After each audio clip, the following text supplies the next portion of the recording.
I'm Carol Myers. And I'm Rob Lacrone. With NewsWrap, a summary of some of the news in or affecting LGBTQ communities around the world for the week ending April 6, 2019. The boycott of Brunei has grown exponentially since the government of Sultan Hassan al-Bolkiah began enforcing Islamic law on April 3rd that punishes consensual adult same-gender sex with death by stoning, amongst several harsh provisions.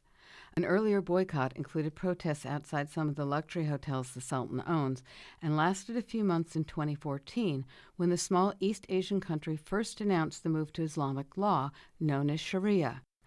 Actor-activist George Clooney officially relaunched the boycott with an open letter last week, again targeting several high-end hotel properties owned by the Sultan, including the Beverly Hills Hotel and the Dorchester in London. A number of other celebrities soon joined in, including Sir Elton John, Ellen DeGeneres, and Billie Jean King. United Nations Human Rights Chief Michelle Bachelet called the new laws cruel and inhumane. The laws were also criticized by the foreign ministers of Germany, France, and Australia. The Sultan issued a brief statement near week's end, insisting that Brunei enforces its own rule of law and called his country fair and happy. CNN spoke with a few LGBTQ people from Brunei who would disagree. None of them wanted their real names used in the story. One gay man said life in Brunei is really scary. The very aggressive punishment is not something that a human should suffer, he said. Another man fled Brunei in October to escape a probable prison sentence for sedition after he criticized the government in a Facebook post. He now lives in Vancouver and said he was only able to come out after he settled there. Being gay in Brunei was difficult enough without Sharia, he said. A transgender woman who's seeking asylum in Canada said that under Sharia, I would be fined and caned and jailed. Another queer refugee told the news service that, if you feel like you're in danger, I made it out, and you can too. A number of multinational companies are cutting business ties with the government of Brunei to protest the harsh new laws which also punish heterosexual Muslims with death by stoning for adultery. The global travel agency STA Travel said it would no longer sell flights on Royal Brunei Airlines. STA Travel is a privately owned Swiss conglomerate that claims to be the largest in the world for young travelers. Virgin Australia Airlines stopped offering its staff discounted tickets on Brunei's national carrier. It's the second biggest airline down under after Qantas. Don't be surprised if Qantas soon follows, led by its proudly out CEO. Transport for London is pulling ads promoting Brunei tourism from the city's sprawling public transit system because of, it said, great public sensitivity. Deutsche Bank has banned its staff from staying in any of the Sultan's luxury hotels. And Britain's TV Choice magazine announced on Twitter that its annual TV Choice Awards would not be handed out at London's Sultan-owned Dorchester Hotel as in previous years. The London-based Financial Times newspaper announced that it, too, was canceling a planned event at the Dorchester. In response to the mounting criticism, social media pages for the Sultan's hotel properties have all but disappeared, even as media statements from many of them insist that they welcome all visitors and do not discriminate. You can read George Clooney's call to boycott letter and see the list of the Sultan's properties, including those in Milan, Paris, and Rome, at thiswayout.org. The government of the Cayman Islands announced this week that it would appeal the Grand Court's March 29th ruling that denying civil marriage to same-gender couples is unconstitutional. The appeal charges that Chief Justice Anthony Smella's decision overstepped his legal authority by changing marriage laws from the bench. Education Minister Juliana O'Connor Connolly is urging opponents of equality to disrupt the upcoming wedding of Chantel Day and Vicky Baden-Bush, the victorious lesbian couple in the Grand Court case. The government has already asked the Court of Appeal for a stay of that ruling to prevent their wedding, and those of any other same-gender couples who've already obtained marriage licenses. Premier Alden McLaughlin said that the government had not taken its decision to appeal lightly. He claimed in a speech, met with applause in the Legislative Assembly, that the appeal was necessary to address significant and potentially far-reaching implications to the Constitution of the Cayman Islands. The Cayman Islands is a self-governing British overseas territory located in the Caribbean Sea. If history is any guide, the Caymans will fail to overturn the Grand Court ruling in a series of appeals that could go all the way to the UK Privy Council. Another British overseas territory tried that route under similar circumstances last year, and Bermuda lost. As we record this newscast, U.S. Attorney General William Barr already has his hands full defending his refusal to release the long-awaited Mueller report, investigating possible election conspiracy with Russian agents and obstruction of justice by President Donald Trump and or his family, friends, and associates.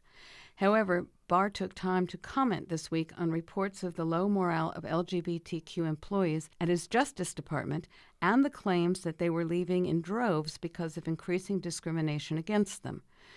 Barr responded on April 4th to an open letter signed by a number of queer Justice Department workers last week complaining about the anti-queer environment they've been working under. Their letter included allegations that LGBTQ FBI agents at the Academy were being forced out, and that similar employees at the Bureau of Prisons also faced blatant hostility. The letter was signed by members of DOJ Pride, the agency's LGBTQ group that represents what it says are thousands of employees at the nation's largest law enforcement agency. Barr said that he was troubled by the concerns they expressed. The Attorney General wrote that he has directed the FBI and the Bureau of Prisons to take appropriate action to investigate and address the allegations. Barr also issued an equal opportunity statement that the Justice Department is a workplace free of discriminatory harassment. The last time the Justice Department issued such a statement was during the Obama administration, which means that Donald Trump will probably try to find a way to overturn it. In other news, the anti-queer fast food chain Chick-fil-A has been denied space in another major airport. This follows the recent rejection by the San Antonio, Texas City Council of the eatery's request for space in the San Antonio International Airport. And now in New York, the Buffalo Niagara International Airport has pulled out of installing a Chick-fil-A in its food court. Chick-fil-A had tried to stave off a boycott a few years ago over its funneling millions of corporate dollars to anti-queer causes by announcing that it was no longer doing that.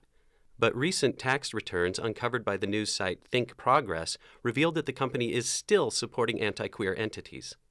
Led by rabidly homophobic CEO Dan Cathy, the company served up more than $1.8 million to such groups in 2017 alone. The Buffalo Niagara International decision was based on that Think Progress report and pressure from Democratic State Assemblyman from Buffalo, Sean Ryan. After Chick-fil-A's welcome mat was yanked by the agency responsible for allocating space at the airport, Ryan issued a subdued tweet saying that a publicly financed facility like Buffalo Niagara International Airport is not the appropriate venue for a Chick-fil-A restaurant.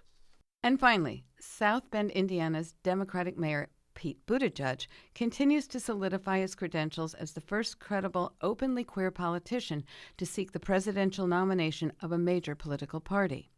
In a new poll by NBC and the Wall Street Journal, released this week, 68% of U.S. voters say they would feel comfortable or enthusiastic about a candidate who is gay or lesbian. That's a huge jump from the last time voters were asked about it. 53% of the respondents in a similar 2006 poll said that they either had reservations about or were very uncomfortable with the idea. Buttigieg has already raised more than $7 million for his campaign, consisting mostly of relatively small amounts from some 65,000 individual donors. Among the close to 20 Democrats already running or expected to run, that total already qualifies Buttigieg to participate in the party's first presidential debates in late June. Buttigieg continues to make the media rounds, ranging from MSNBC to CNN to Fox News. On the March 29th edition of HBO's political comedy show, Real Time with Bill Maher, the host marveled at Mayor Pete's success. Why are you suddenly rising in the polls? Well, I think part of it is that people are looking for something completely different. And, we're in this moment. I really believe that I thought often we got that. Well, in a way, we did, right? I mean, each election in many ways produces somebody who's the reverse of what we just had. True. And you could argue that it doesn't get more different from this president than a laid-back, intellectual, young gay mayor from the Midwest. No. That's NewsWrap, global queer news with attitude, for the week ending April 6, 2019. Follow the news in your area and around the world. An informed community is a strong community. NewsWrap is written by Greg Gordon, produced with Brian DeShazer, recorded at the studios of KPFK Los Angeles and brought to you by you. Help keep us in ears around the world at the ever-updating thiswayout.org, where you can also read the text of this newscast. And now, you can be the first on your block to hear NewsWrap each week by subscribing to our This Way Out Radio YouTube channel. For This Way Out, I'm Carol Myers. And I'm Rob LaCrone.